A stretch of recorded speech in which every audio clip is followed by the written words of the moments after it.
భూమి నిరాకారంగాను శూన్యంగాను ఉండెను. చీకటి అగాధ జలములపైన కమ్మియుండెను. దేవుని ఆత్మ జలములపైన అల్లాడుచుండెను. దేవుడు వెలుగు కమ్మని పలుకగా వెలుగు కలిగెను. వెలుగు మంచిదైనట్లు దేవుడు చూచెను. దేవుడు వెలుగును చీకటినియు వేరుపరచెను. దేవుడు వెలుగునకు పగలనియు చీకటినికి రాత్రనియు పేరు పెట్టెను. అస్తమయము ఉదయము కలుగగా ఒక దినమాయెను. తరువాత దేవుడు ఆకాశమును భూమిని సముద్రమును విత్తనములిచ్చు చెట్లను ఫలమునిచ్చు ఫలవృక్షములను భూమి మీద ఉండే అనేక రకమైన జంతువులను ఆకాశంలో ఎగిరే పక్షులను సముద్రంలో ఉండే ప్రతి జీవులను ఇలా సమస్తాన్ని దేవుడు చేసి దాన్ని మంచిగా చూసెను. తరువాత దేవుడు తన స్వరూపమందు ఒక మానవుని తయారు చేయాలనుకున్నాడు. తన స్వహస్తాలతోనే నేలమట్టితో ఒక మానవుని నిర్మించాడు. తరువాత దేవుడు జీవాయును ఊదగా నరుడు జీవాత్మ ఆయను. ఆ నరునికి దేవుడు ఆదాము అని పేరు పెట్టాడు. ఈ లోకంలో మొదటి మానవుడు ఆదామే.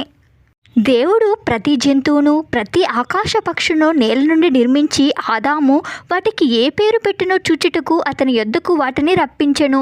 జీవంగల ప్రతి దానికి ఆదాము ఏ పేరు పెట్టెనో ఆ పేరు దానికి కలిగెను. అప్పుడు ఆదాము సమస్త పక్షులకు ఆకాశ పక్షులకు సమస్త భూజంతువులకు పేర్లు పెట్టెను. నరుడు ఒంటరిగా ఉండటం మంచిది కాదని వానికి సాటైన సహకారాన్ని అందిద్దామనుకొని అప్పుడు దేవుడు ఆదామునకు గాఢ నిద్ర కలగచేసి అతడు నిద్రించుచున్నప్పుడు అతని ప్రకటెముకల్లో ఒక దాన్ని తీసి ఆ చోటును మాంసంతో పూడ్చివేశను. ఆదాము నుండి తీసిన ప్రకటెముకను స్త్రీగా నిర్మించి ఆమెను ఆదాము నద్దకు తీసుకుని వచ్చెను. అప్పుడు ఆదాము ఇట్లనెను, నా ఎముకలలో ఒక ఎముక, నా మాంసంలో మాంసము, ఇది నరుడి నుండి తీయబడెను గనక నారి అనబడెను. దేవుడే వారిద్దరిని జతపర్చి వారికి మొట్టమొదటిసారిగా వివాహం జరిపించాడు. ఏదోను తోటకి దేవుడు రోజు వచ్చి ఆదాము హవ్వలతో కలిసి మాట్లాడేవాడు. ఏదోను తోటలో ప్రతి వృక్షఫలను తినవచ్చు, కానీ ఆ తోట మధ్య ఉన్న మంచి చెట్లను తెలిపే ఆ పండ్లు మాత్రం తినవద్దని వారికి ఆజ్ఞాపించెను. ఆ తోటలోని మంచి మంచి రకరకాల రుచిగల పండ్లను తింటూ ఆదాము హవ్వ సంతోషంగా గడిపేవారు. అయితే ఒకరోజు యుక్తిగల సర్పము హవ్వ దగ్గరకు వచ్చి ఇలా అడిగింది, ఇది నిజమా? ఈ తోట చెట్లలో దేని ఫలంనైనా మీరు తినకూడదని దేవుడు చెప్పనా అని హవ్వాని అడిగింది. అప్పుడు ఆ స్త్రీ ఇలా సమాధానమిచ్చింది, ఈ తోట చెట్ల ఫలమును మేము తినవచ్చు, అయితే తోట మధ్యలో ఉన్న చెట్టు ఫలమును గూర్చి దేవుడు మేము చావకున్నట్లు వాటిని తినకూడదని వాటిని ముట్టకూడదని చెప్పినని సర్పంతో అనెను.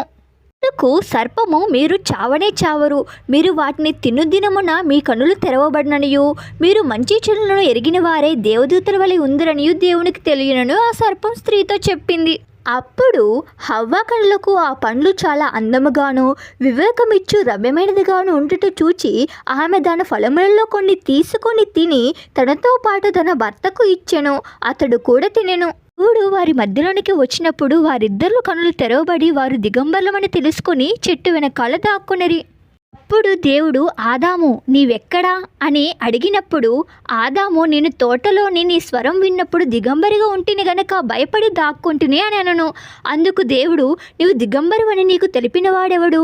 నీవు తినకూడదని నీకు ఆజ్ఞాపించిన వృక్షఫలమును తింటివా అని అడిగెను. అప్పుడు ఆదాము, నువ్వు నాతో ఉండుటకు నీవు నాకు ఇచ్చిన ఈ స్త్రీయే ఆ వృక్షఫలంలో కొన్ని నాకు ఇయ్యగా నేను తింటున్నాను.